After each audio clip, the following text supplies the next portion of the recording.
그다음 또 하나의 이슈가 제가 시간을 많이 끌었는데 에너지 전환 정책과 원자력 안전 하는 건데 에너지 전환하면서 요지는 뭐냐? 신규 금지, 그 다음에 계속 운전, 아까 말한 그 수명 연장 혹은 면허경신 금지 겁니다.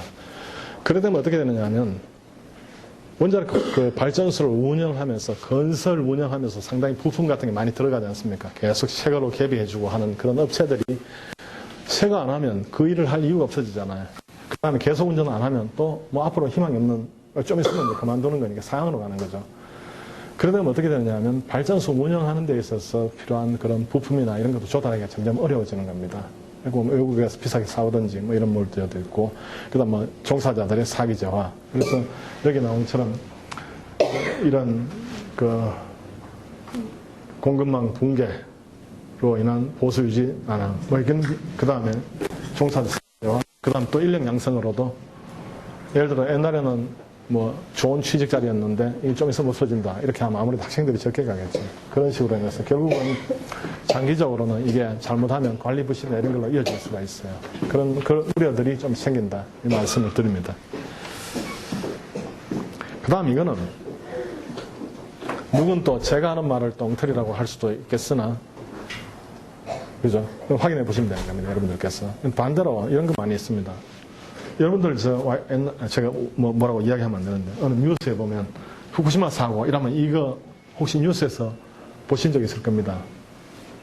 이거 원자력 발전소 아니고 그 동일본 대지진 당시에 어느 그 화학 공장입니다. 동글동글한 게 다 화학 공장이거든요. 근데 굉장히 큰 뭐 우리 방송에서도 뻑하면 이런 거 틀어주고 몇 번 이야기해도 와 알겠습니다 하고 다음에 또 틀고 그 다음에 이것도 예를 들어 어디냐 하면 이게 동일본 대지진 나고 난 후에 방사선 그림이라 해서 인터넷이 많이 돌아다녀요. 우리나라에도. 근데 여기 자세히 읽어보면 여기 영어로 적어놨는데 딱 지진이 발생했을 때 쓰나미 높이라고 적어놨어요. 쓰나미. 가까운 데는 10몇 미터 될 거고 이런 데는 몇 센치 될 거 아닙니까? 영어로 딱 적어놨는데도 불구하고 이게 방사선 농도다 이렇게 이야기하면 또 우리가 그 뭐 남일 그렇게 열심히 들여다보지는 않잖아요. 아, 그럼 그런가 보다. 큰일 났네. 못 됐네. 예? 근데 못 됐어. 아니, 근데 이제, 뭐 하여튼, 그러니까, 근데 제가 보기에는 이런 택도 아닌 가짜뉴스는 쉽게 딱 보면 드러나거든요. 근데 이제 더 큰 가짜뉴스는 아주 선택적으로 막 이만한 일이 있으면 요만큼만 딱 비춰가지고 아주 나쁘다 이러면 정말 나빠 보이지 않습니까? 그죠? 그런 것들이 여기저기 선택적으로 편집된 뉴스가 훨씬 더 따지고 보면 맞는 말인데 자세히 보면 틀린 말들 이런 것들이 많이 있어요. 그래서 이제 이런 것들이 벗어나야지 제가 말한 여러 가지 이슈들에서 우리가 이제 좀 쓸데없는 그 갈등, 그다음 사회적 비용 이런 걸 줄이려면 이런 것들을 제거한 상태에서 정말로 우리가 투명성 있게 또 확인 가능한 범위에서 이런 토론을 많이 하고 또 전파가 네. OECD 뭐 70몇 프로 그거 무슨 내용입니까? 아, 예. OECD 국가의 70% 원전 없거나 탈원전 추진한다. 이것도 사실은 산업부에서 발표한 나라입니다. 그런데 이제 여러분들 혹시 OECD 국가가 몇 나라인지 아십니까? 31개, 36개인가 뭐 이런 거 있습니다. 근데 이제 75%가 원전이 없거나 탈원전 추진한다. 이렇게 나왔는데 내가 확인을 해보니 맞더라고. OECD 국가의 71%가 없거나 탈원전 추진한다. 이게 맞는데 여기 보면 그리스, 노르웨이, 뉴질랜드 뭐 해가지고 여기 뭐 리트비아, 룩셈부르크 여러분들 룩셈부르크 인구 얼마인지 아십니까 혹시?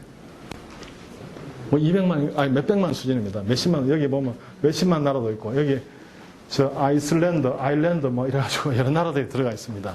그러니까 이제 인구 비중으로 따지면 그러니까 나라 수로 따지면 맞는 말이에요. 맞는 말. 근데 인구 비중으로 따지면 택도 없는 말이고 예를 들면 이런 겁니다. 미국이 전 세계 나라 2개밖에 없다고 생각해봐요. 미국하고 싱가포르가 와 있다. 전 세계 50%가 탈원전했다. 예를 들어.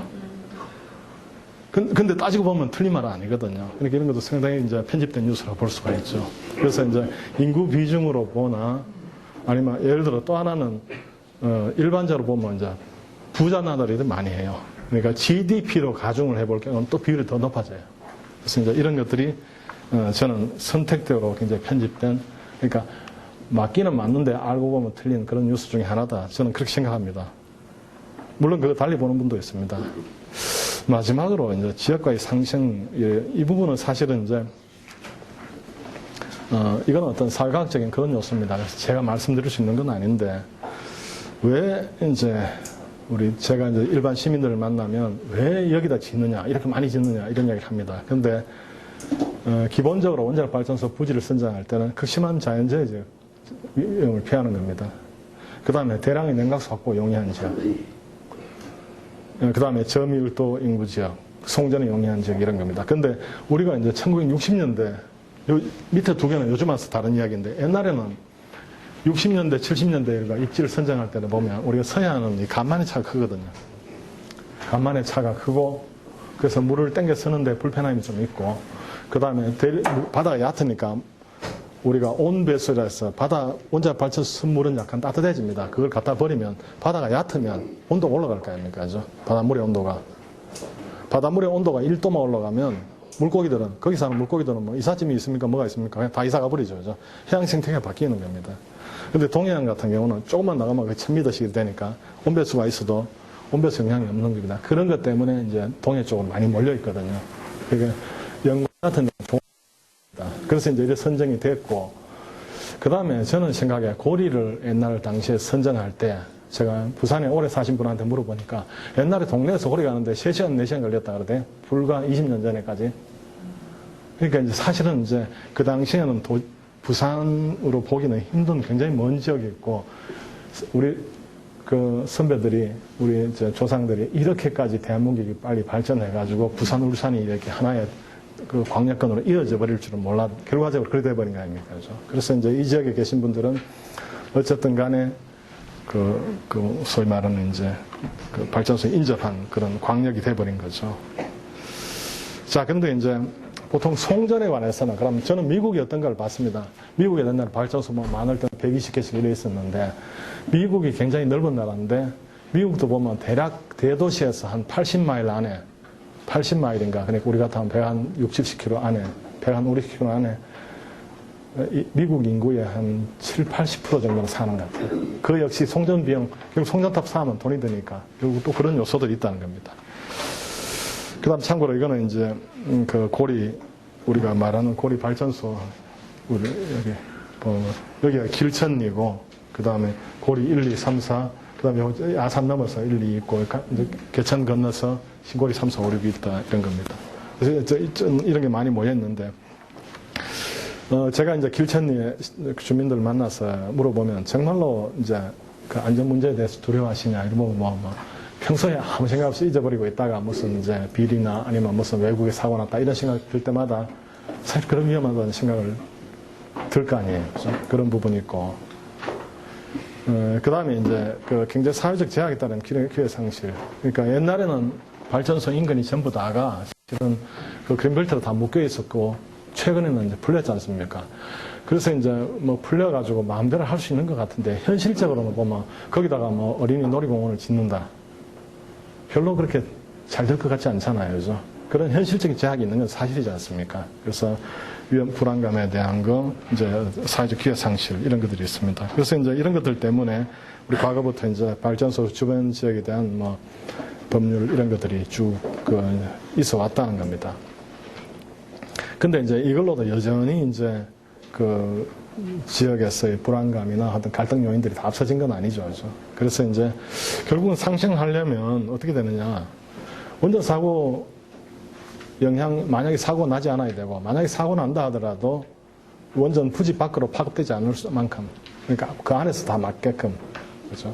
해야 된다 하는 건데, 그게 이제 하나는 이제 공학적 안전성이고, 하나는 이제 사회 심리적 안전성이다, 이렇게 보고 있습니다. 그래서 저는 근데 전자는 많이 되고 있다, 이렇게 보고 있습니다. 공학적 안전성. 얼마 전에 예를 들어 이제 고리 4호기 제어봉이 떨어졌다. 그래서 또 뭐 지역사회에서 이제 되게 불안해하고 이런 게 있었거든요. 근데 이제 그런 부분들은 정말로, 그러니까 좀 과장된 그런 요소들이 있습니다. 원자력 발전소 제어봉이라는 건 뭐냐면 이게 천장에 이렇게 매달려 있다가 여차하면 들어가가지고 발전소를 끄는 거거든요. 그런데 이제 그 고리 사기 제어봉 문제는 뭐냐면 이게 뭐가 잘못돼서 그냥 툭 떨어진 겁니다. 툭 떨어지면 어떻게 되느냐? 발전소 꺼지는 겁니다. 멀쩡한 발전소가.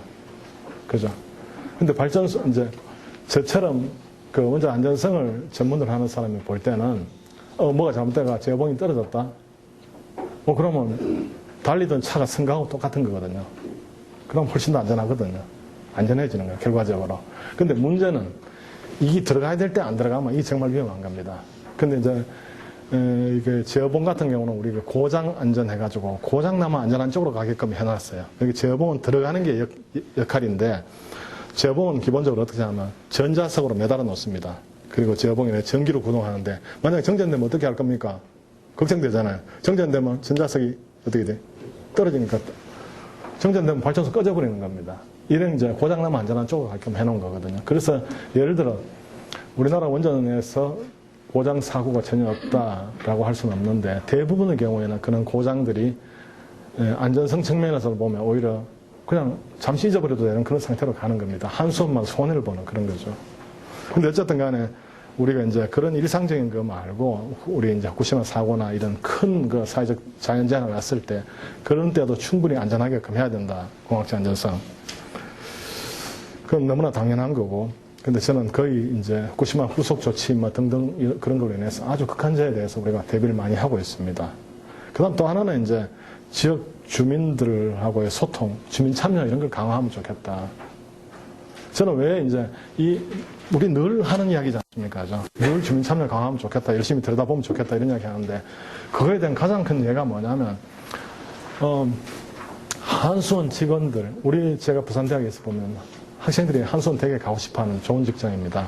그럼 한수원 다니시는 분들 보면 출퇴근하면서 이거 오늘 또 이거 위험한데 찾아가네. 이렇게 생각하는 분들이 없거든요. 근데 그분들이 그러면 마비돼서 그러냐? 그렇지 않거든요. 그죠? 그분들 다 우리하고 똑같이 살고, 동네에 살고, 명륜동에 살고 다 이런 분들입니다. 길천리도 많이 사시지만.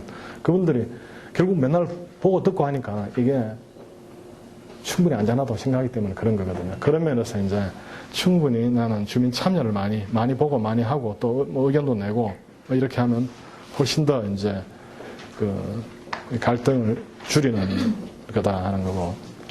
또 하나는 이제 우리가 발전소 주변 지역에 대한 발주법 이런 것들이 있는데 사실은 이제 원전이 처해진 사회 환경, 그 다음,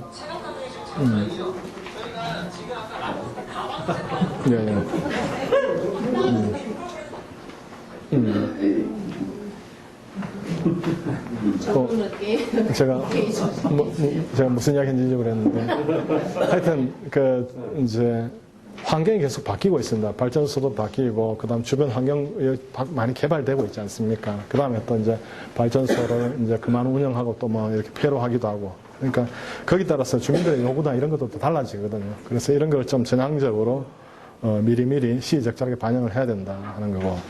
또 하나는 저는 가끔씩 그 에너지 지방자치 관점에서 이걸 한번 바라보면 어떨까? 이건 좀 다른 이야기인데, 어느 지역인 간에 우리가 지방자치 이야기하면서 우리 지방자치 이야기할 때는 권리를 이야기하잖아요. 지방의 권리. 근데 지방의 책임도 있잖아요. 그래 따지면 우리가 가져올 때는 책임도 같이 져야 되거든요. 그런 면에서는 이제 부산이 상당한 양의 에너지를 만들어가지고 부울경 지역에다가 사실 주고 있긴 있습니다. 그런 거를 이제 지방자치 관점에서 바라다 보면 대충 이렇게 주고받는 이런 차원에서 한번 생각해 볼 수 있지 않나 이런 생각이 들었습니다. 그러면 또 이제 또한 그 갈등들이 많이 없어지지 않을까 이런 생각을 이렇게 하다 보니까 제가 사실은 이제 상생 방안에 대해서는 마뜩하게 뭐가 있는 건 아닌데 많이 알면 그죠? 많이 알면 많은 것들이 다 풀린다는 겁니다. 그래서 그런 사례들은 이제 핀란드나 스웨덴에 많이 있고 프랑스에도 많이 있습니다. 그런 것들 우리도 이제 그런 모델들을 생각해 보면서 우리도 글로 가면 좋지 않을까 이런 생각합니다. 자, 이걸로